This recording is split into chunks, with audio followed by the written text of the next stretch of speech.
Hey guys, Boomfish TCG here, back at it again with another video. This time we're here with...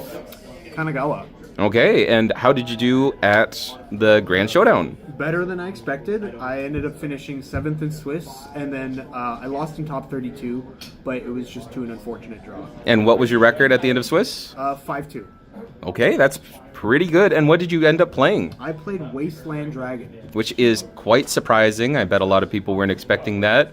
And did you expect to do as well as you ended up performing? Not at all. I took this deck into the GS expecting to go X3 drop, and went a lot better than expected, I guess. So I just continued playing, and people didn't know the matchup. They weren't expecting it, especially when I put down a dragon leader in front of them. Mm-hmm. And so I think that catching people off guard definitely helped me snag a few games. So do you think not only the fact that you picked an aggro deck, which does seem to, match up well into the format, into the meta, but the fact that you were essentially tricking your opponent into what they were expecting you to play, do you think that was an advantage for you? Yes, absolutely.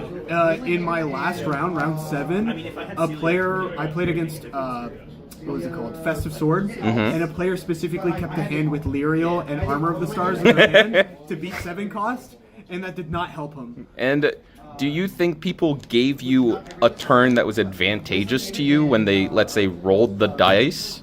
Won the dice roll expecting into the 7 cost? Do you think that played in it? No, not necessarily. Maybe some people thought so. I didn't have enough experience with this deck or 7 cost necessarily to know what's better going first or second. To be fair, I lost every die roll, so it did not matter. Okay. I was usually given first for the most part.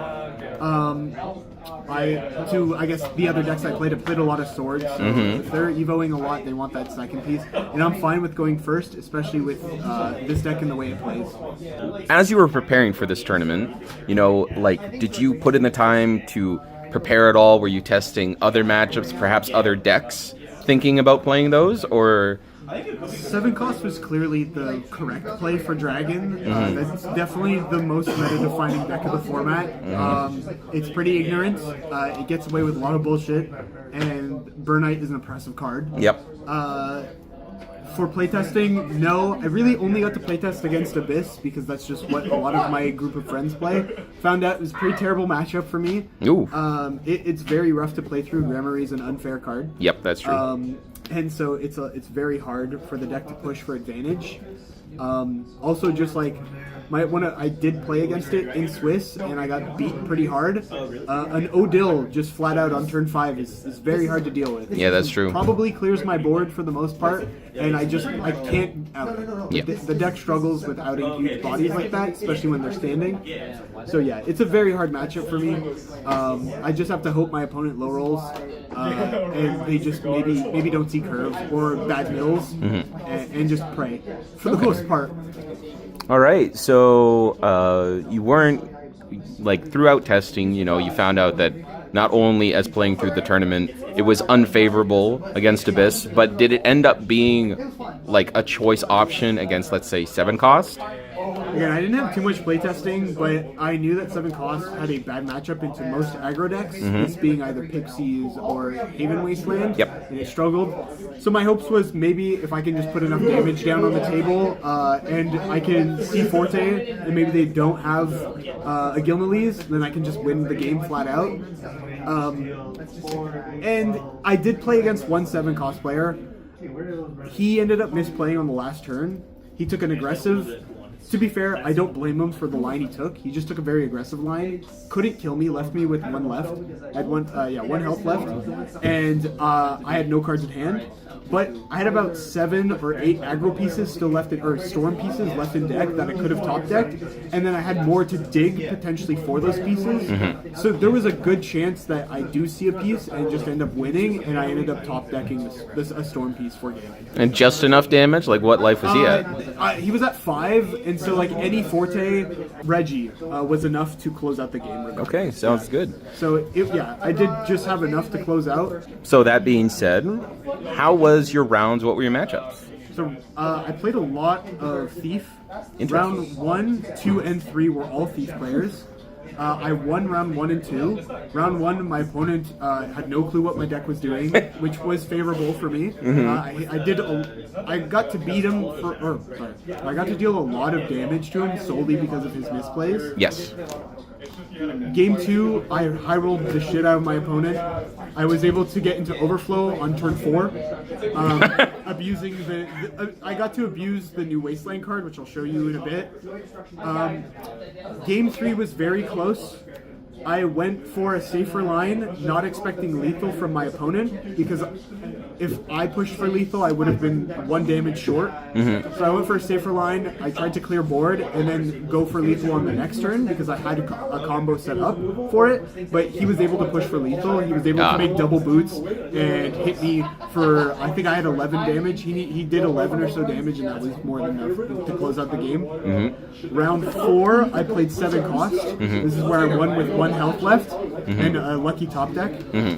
Round 5, I played Abyss. Wasn't close. He high rolled me. It was like past turn 1, Gremory turn 2, turn 3 was Arcus and Ilgano, turn 4 was the new Serb, into turn 5 just hard playing Odile, clearing board. It was very hard for me to play through. He opened really, really well. I couldn't do much about that. I feel like I just lost a variance there.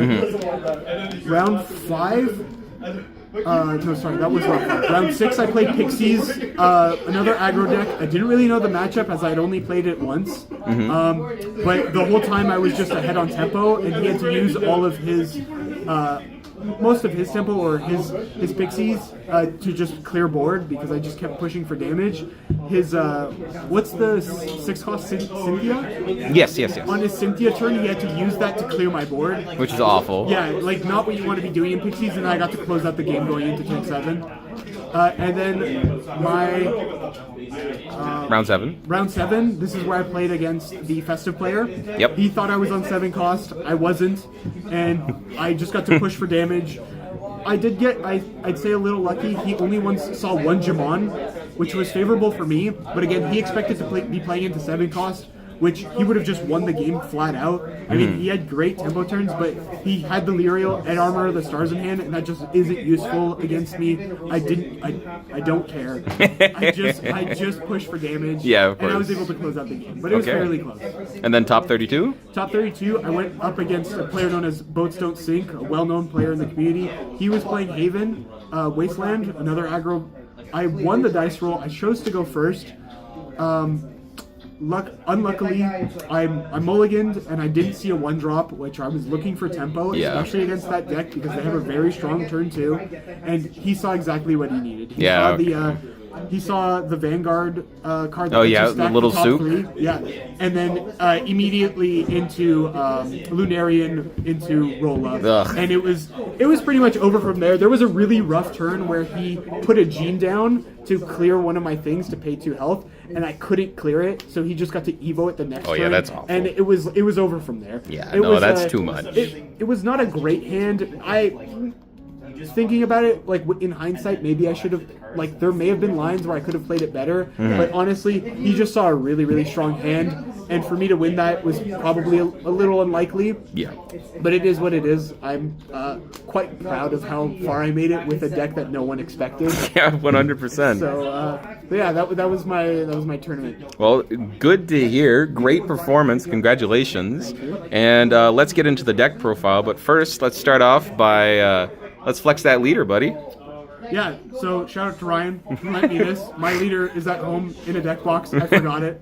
And I heard you say earlier that you had to scramble a little bit before getting into the tournament, trying to get a leader yourself? Yes, so I brought the deck without a leader, because again, I forgot it in a different deck box, in a different deck. So I had to buy a starter deck, so I had Evo points and a leader to play with. And to be clear, you are a dragon player. You have plenty of these. I do have 2 leaders, and I completely forgot because, again, I didn't go into this tournament expecting much, and that clearly shows I was a little unprepared. But thankfully, with the new release of all these structure decks, I was able to get a dragon leader in time. All right, so let's start the deck profile. Sure, so I'm going to start off by showing the Wasteland package I played.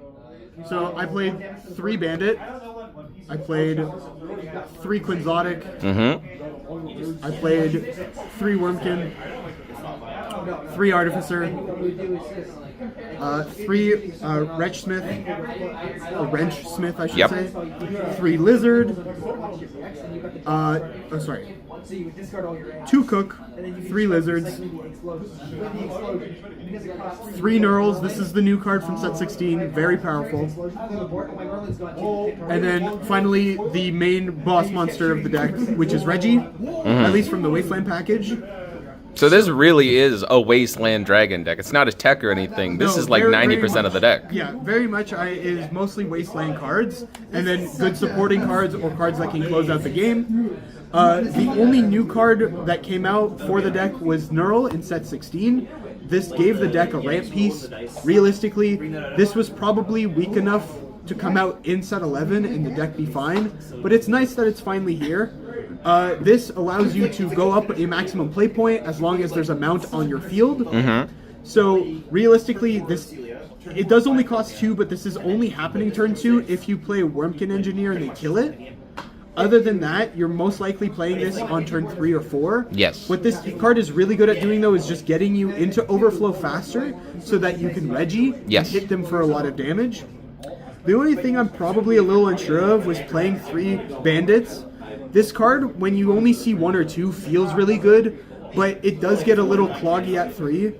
The Evo is quite good. If you have 2 mounts on field or in EX, it gets to ping for 2. And then anytime this gains any type of attack or defense, it gains Storm. So it's quite powerful at just dealing some good chip damage for 1 mana. The only issue is that sometimes seeing too many is a little cloggy. You play 9 1-drops, at least in this package. They're all quite solid. The only one you probably don't really want to play on 1 is Bandit. It's not terrible, it's just not great. Seeing these turn 1 is very strong. It feels really good. So would you say that the token generation is important enough? Exactly, right? Having to make a steed or a bike is quite strong in this deck. You never make the truck because this is not what the deck's goal. Also, the 2-drops in this deck are all very powerful. This lets you look at top 3, add 1. This lets you make a steed. And then with the steed, every time you put down a Wasteland token or follower, you get to ping something for 1 damage. So you get to clear something with this and then alongside another card. Feels really good with Reggie, because Reggie gets to bring something back from grave that costs 2 or less on Fanfare. The Cook is really only here to dig you a little deeper.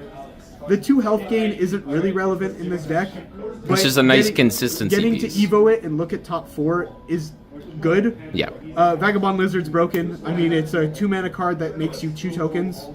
And then Knurl, which feels really awesome. Again, you get to ramp if there's a mount on field. And along with the new set of Evos, Knurl gets to, so I played 2. On Evo, you get to then evolve another Wasteland follower on your field, and it goes from being a 1/1 to a 5/5, which is a huge jump in stats for only 2 mana. The condition is, though, is that you can only Evo while you're in Overflow. And so it synergizes well with itself and with Reggie. And I also imagine the initial stats of this, because this is a 1/1. A lot of people disrespect this card because it's a 1/1. And is very unassuming, right? They're probably more likely to leave it on the field if they're not expecting it to just roll them over and they just randomly die. And going from with Reggie, you can bring this back from grave, Evo it, and then Evo Reggie, and then give this +1 attack. And along with another card I'm going to show you, it's quite potent as it can deal a lot of burst damage on turn 6, as early as turn 6. So yeah, this is the Wasteland package. It works well. The card quality is good enough for you to get by. And I think this new card really helps the deck out a lot. Solid. All right.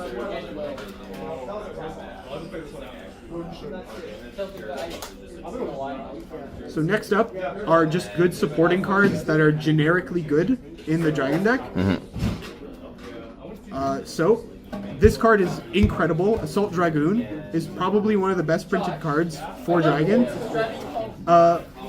Marion is just decent enough where it allows you to dig for cards, and it's a goblin on turn 1. And then we have we have 2 PDK, and then 3 of each of the new forte, or 3 of each forte, the old one and the new. These are solely to really close out game, or if you're ahead on tempo, you just get to play them and get a lot of damage in. I mean, they're quite strong.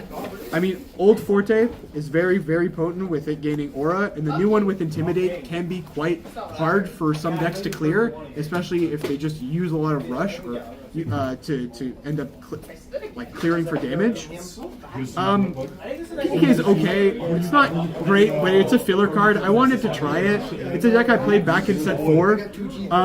It came up once or twice, but I wouldn't say it was a defining card that won me or lost me games. So do you think this was more like a tech yourself you decided? I saw some JP lists running it, and I decided I wanted to try it. Again, I didn't get to really test much with the deck, but I thought it was decent enough. It can get decent chip damage in, maybe clear a ward if I need to, and it's also burning for a bit more damage. It's okay. Yeah. Assault Dragoon is really powerful. This card lets you tap itself and give a 2-cost or lower on your field Storm and 1/1. And then when you Evo it for 2, you get to bring a 2-cost or less back from grave, and then give it Storm, which is very, very strong. Yeah. Marion, in Overflow, you get to look at the top 3 of your deck and add a Dragoncraft follower, which works really well with both Fortes, because you can play it, and then either one you get their maximum damage potential. Evoing Marion lets you give a Dragon Follower +1/+1, which works really well with the new Forte. You end up doing the same amount of damage as old Forte for the same amount of mana, so it's decent. That's why I only run 1. And then one of old Forte, again, 7/3 Storm Aura is very strong. And I find that one's pretty self-explanatory, Yeah, you know, just big damage. And then, I mean, I never got the fanfare to proc on this because you will never make it to 10 mana in this deck. It's an aggro deck. If you're not winning by turn 7 or 8, you're probably losing the game anyways. But this did come up. It put in its work. It's a very decent card. Okay, well, that ends the deck profile. Any shoutouts? Shout out to all my Ottawa peeps. Yep. They all did great. I think we well represented the Grand Showdown. I did want to show off a quick combo that I talked about earlier. It requires some setup, but as long as you have Neural Engrave, and then these 2 in hand and a mount on the field, this equates to at least 11 damage. And the way this works is you get to, as long as it's in your graveyard, you will play Reggie, you will revive Neural. Now remember, we're on turn 6, so now we're in Overflow. Yep. That was for 3 mana. You play Assault Dragoon solely for its tap effect, and then you get to Evo Neural, which is now a 5/5, which then gets to, the on-evolve ability gets to evolve Reggie. Reggie's on-evolve ability makes this now a 6/5. You can tap this to give it another +1/+1, so it's now a 7/6, and then you get to crack the mount, making this, now making it a 7/6, because it gains, 3 stacks. So it's an 8/6, and then this swings for 3, equaling 11 damage. If you are going second, you do get to Super Evo, which will give it another 1/1, and that would be 12 damage, which is it's a really fun combo to do. Fun and also pretty ridiculous. Yes, yes. So, yeah, that wraps up the deck profile. Yeah. Thanks for showing up. Great performance. Hope to see you again, and hope to see you out at other events. And thanks for tuning in, guys. Catch next time, and peace.